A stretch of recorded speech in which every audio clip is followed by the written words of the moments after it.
Hi mga kapanalig! Nandito po tayo ngayon sa Malolos Cathedral kung saan tampok ang Per Crucem ad Lucem Through the Cross to the Light, kung saan ito ay isang mini Lenten exhibit tampok at ang iba't ibang crucifix. Tara! Lahat na ata ng crucifix andoon, mula sa pinakamaliit hanggang sa pinakamalaki, antigo o bago, may kulay o wala, tradisyonal o kakaiba man sa paningin ng tao, iisa lang ang mensahe, ang dakilang pag-ibig ng Diyos sa sangkatauhan. Mini exhibit man pero sulit para sa akin pagmasdan ng mga ito. Parang nakapag-reflect na rin ako agad sa 7 last words. May nakita rin kaming El Calvario. Natutuwa ako kapag may nakikita akong ganitong tagpo.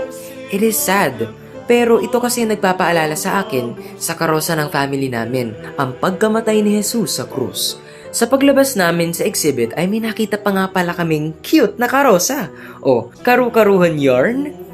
Magandang way ito to reflect for a while with the many details of the crucifix. Maraming iba't ibang interpretation dito. May Kristong nakaangat ang ulo, nakayuko, grabe ang sugat. Kung minsay kaunti lamang.